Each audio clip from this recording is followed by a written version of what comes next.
فالنهارده هنبدأ حاجة تانية في أخطاء السي في. احنا بس استفدنا حاجه المره اللي فاتت السي في اتقطع يا هندسة. تمام، يعني الحمد لله طمنتني. طالما اتقطع يبقى اترفضت يا هندسة. في البدايه بس انا وانا عامل مكتبه المراجع بتاعتي كل حياتي مؤرخه ومترتبه بالتاريخ، معتمده. يعني لما انت تكتب في السي في انا معايا كورس في المكان الفلاني، انا كراجل في الشركه اقدر اتواصل مع الشركه اللي اديتك الكورس تاكد الشهاده اللي انت خدتها. لازم الشهادات الاصليه تكون معاك، لازم تكون مجمعها في فايل. انا عايز كل شهاده حتى لو هي كارت صغير كده في صفحه لوحدها. انا قدر المستطاع بقيت عملت سيفنج للتايم ان كل حاجه موجوده. انا مش هقعد افكر اجيب الشهاده دي منين. احنا دلوقتي جاهزين ان احنا نقدم، فاحنا لازم نعمل سي في. ده مش السي في اللي احنا نقدمه، ده مجرد مكتبه مراجعه عندي. صح. انا هقدم حتى لو، خلي بالك، هنعرف ان انا لما اجي اقدم حتى لو ما طلبوش واسطة بقى.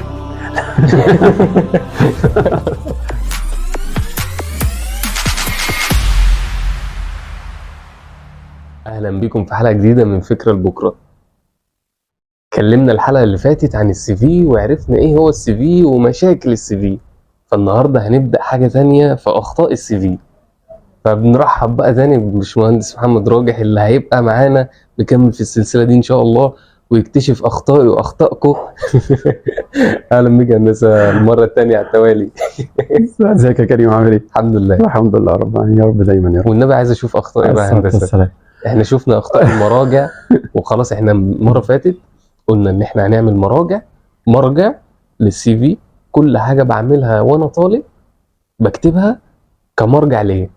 تمام. وبعد ما بكتبها ليه كمرجع، ده بعد ما اتخرج او وانا خلاص هتخرج اي شغلانه باخد اللي انا حاطه في المرجع ده للسي في الاصلي بتاعي. تمام.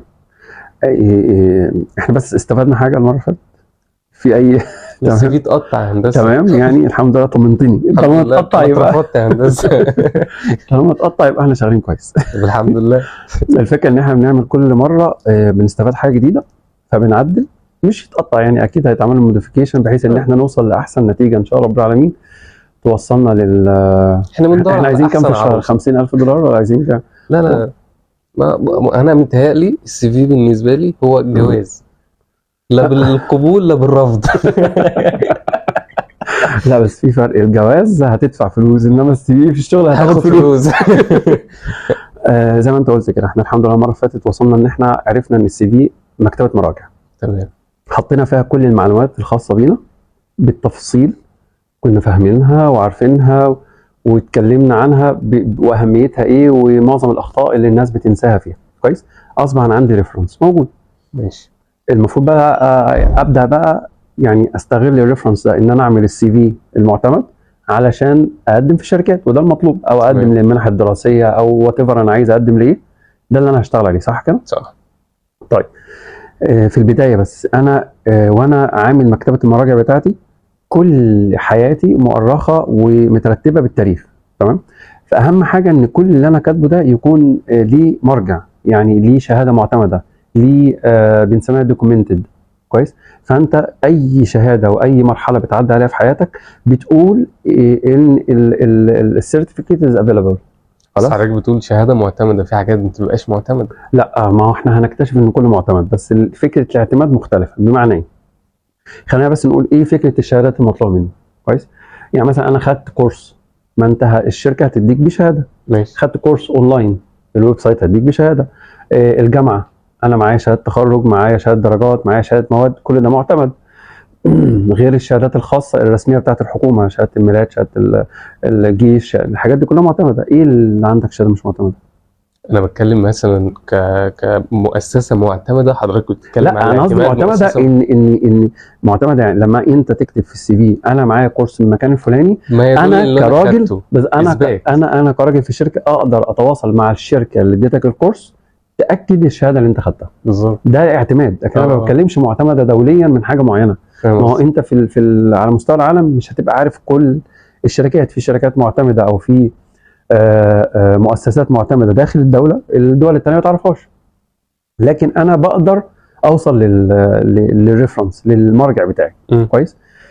نرجع بقى نقول ان انا عملت مكتبه المراجع بتاعتي اللي هو السي في. ايه المطلوب تاني اعمله؟ ان انا اجيب بقى كل الشهادات اللي انا بحكي عنها دي اجمعها هي كمان، لاني احنا اتفقنا ان احنا داخلين على مرحله التقديم. طيب مرحله التقديم في مرحله من المراحل هيطلب منك الشهادات بتاعتك.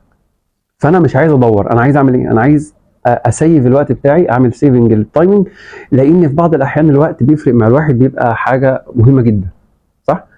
طيب يبقى انا دلوقتي معايا فايل وورد مجمع فيه كل السي في بتاعي، هحتاج فايل وورد تاني احوله بي دي اف او وات ايفر. انا عايز اعمل ايه؟ اكون ساحب كل الشهادات بتاعت سكان، يبقى عندي منها سوفت كوبي. يبقى خلينا نفكر، طبعا الهارد كوبي الاصلي هيبقى معايا خلاص، لازم الشهادات الاصليه تكون معاك، لازم تكون مجمعها في فايل من دلوقتي، من اول يوم دخلت في الجامعه تكون محضر معاك شهاده الميلاد، شهاده الميلاد بتاعتك. الحاجات الحكوميه الاكسبايرد اللي هي فاليديتي ديت، اللي مثلا يقول لك دي لمده 7 سنين وتخلص، 5 سنين وتخلص، وات ايفر كام، لازم تكون ابديتد كويس. فانت لازم تكون معاك شهاده الميلاد، يكون معاك البطاقه بتاعتك، يكون معاك الاي دي، الباسبور لو انت عندك جواز سفر، يكون معاك شهاده الجيش طبعا لو انت خلصتها ايا كان الستاتس بتاعتك من الجيش، يكون معاك الرخصه بتاعتك لو انت عندك رخصه سواقه، لو انت عندك رخصه دوليه، اي شهاده حكوميه تكون موجوده. لو انت متاح انك تعمل فيش جنائي، فيش ثلاثي، مش عارف الحاجات الخاصه بالسجل المدني، حضرها لو الفاليديتي بتاعها متاحه معاك. احنا تقريبا انت بتحضر الحاجات دي من سنه رابعه او اخر سنه، يعني وات ايفر، سنه رابعه في الكليات العاديه، او اخر، او السنه الخامسه بتاعت هندسه، او السنه السابعه بتاعت طب، انت اوريدي بتكون محضر الفايلات دي كلها معاك. الاصلي بيكون معاك وتكون ساحبها سكان، لان احنا اتفقنا لازم يكون معاك هارد كوبي. ده كده كده هيطلب منك لما ان شاء الله تدخل الشركه، والاتش ار هيقول لك هات لي اصول الورق. وهيكون في حاجات غصب عنك بتعملها في وقتها. انا بتكلم تو سيف تايم، الحاجات دي تكون جاهزه معاك، ويكون معاك سوفت كوبي، لان في ابلكيشنز كتيره وفي شركات كتيره بتطلبها اتاتشد مع السي في، فانت ما تروحش تفكر، انت تكون الحاجه دي جاهزه. طيب دي الشهادات الحكوميه الخاصه بيك. بعد كده خاصه بالجامعه، لو انت خدت اي كورس بيكون معاك شهادته، لو انت خدت اي سمر تريننج، اي انترشيب، اي منحه دراسيه، اي حاجه يكون معاك الشهاده بتاعته. بعد كده ان شاء الله شهاده التخرج، وتكون جايب شهاده المواد او شهاده الدرجات، اي شهاده خاصه. برضه كهندسه دلوقتي لو انا واخد مثلا كورس على اليوتيوب بس ملوش شهاده، هل لا أنا بيبقى معتمد؟ مفيش حاجه اسمها ملوش شهاده، بيطلع لك في نهايه الكورس نعتبرها استنى بس، انت قصدك اتفرجت على فيديو بس؟ لا دي بقى السيلف سكيلز بتاعتك. هو ما يعتبر، لا دي سيلف سكيلز او بنسميها التعليم الذات. يعني انت قريت كتاب مثلا، تمام، مش هتكتب ان انا قريت كتاب، يعني فالفيديو بالنسبه يعني لك لو اتفرجت مثلا انا اتعلمت لغه برمجه ولنفترض سي بلس بلس على اليوتيوب، ما اكتبهاش ان انا اتعلمتها. لا هتكتب ان انت في السيلف سكيلز بتاعتك ان انت بتعرف تعمل، مش هتقول انا حاصل على شهاده للبرمجه. يعني في فرق. انت لما نيجي يعني ندخل في السي في سكيلز زي بالظبط انا في الكمبيوتر اعرف سوفت وير، في ناس مثلا تعرف الاوفيس بشكل عام، الوورد والاكسل والاكسس مش عارف ايه تعرف، وفي ناس اخده فيه مثلا شهاده زي الاي سي دي ال مثلا، فاهم؟ فده يختلف، ان ده يقول انا حاصل على شهاده بالحاجه دي، وانت هتقول لا انا بعرف كده. فانت لما نيجي ندخل ان شاء الله في السي في كالتقديم الفاينل بقى اللي هتقدمه للشركه، هتعرف ان في بارتيشن خاص بالشهادات. فالحاجه اللي انت بتحكي فيها ما معكش فيها شهاده هتدخل في السيلف سكيلز. لكن خلاص انت بقى معاك كل الشهادات بتاعتك دوكيومنتد، معاك منها هارد كوبي ومعاك منها سوفت كوبي، والسوفت انت محضره. ونركز بقى في حته، انا عايز كل شهاده حتى لو هي كارت صغير كده في صفحه لوحدها. تفرق؟ هقول لك هتفرق في ايه. يعني ما تجيش تقول لي والله انا معايا البطاقه بتاعتي صغيره وجنبها الرخصه وجنبها شهاده الميلاد، اجمعهم في لا انا مش عايز كده. انا عايز كل حاجه في ورقه خاصه في الفايل اللي انت في الاخر هيبقى معاك بي دي اف مثلا او وورد، كل ورقه. طب ليه؟ اللي انا بحكي فيه ده كله مش شرط يطلب في كل الشركات. فانت مثلا انت خلاص عامل سكان ل 20 حاجه، في شركه طلبت 5 منهم، اقدر ادخل في كل صفحه. انا بتكلم في الحاجات، احنا اتفقنا احنا هنتكلم في التفاصيل اللي مش هتلاقيها في كتب، صح؟ حلو. التفاصيل اللي هو ايه، ما انت كده كده صاحبها، انا مش عايزك تدخل وتعمل سكرين شوت وبعد كده تقعد تقطع في الصوره وتعملها جي بي جي لا، انا عايزك تيجي خلاص انا معايا الصفحه رقم 5 و7 و9 و12 و20 تعملهم برنت وتبعته.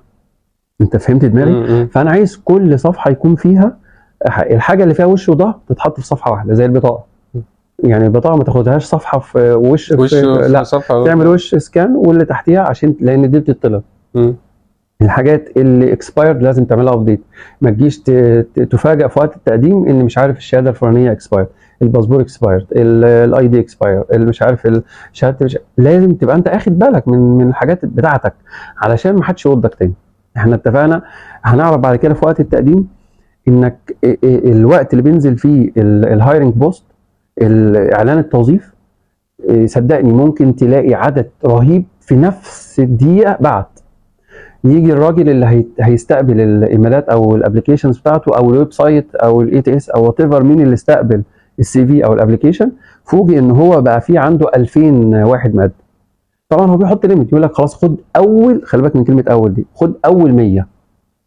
خلاص يعني هياخد اول 100 يجرب، ممكن ما يلاقيش منه اللي هو عايزه، هياخد اللي بس بعدين. انت راح منك. فاحنا بنحاول نقول ايه، انا قدر المستطاع بقيت عملت سيفنج للتايم، ان كل حاجه موجوده.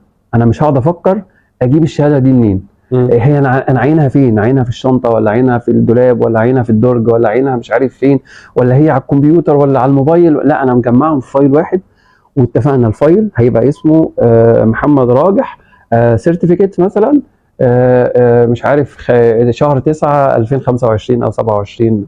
يعني ليه؟ عشان كل شهاده جبتها بعدها تروح تغير الديت، يبقى انا عارف ان انا لغايه السنه اللي فاتت ما كانش معايا الكورس ده وده وده، اروح اضيفه. خلاص دماغنا كده. انا بقى عندي سي في مكتبه مراجع، وبقى عندي مكتبه شهادات، الاثنين دول جاهزين للتقديم. حلو.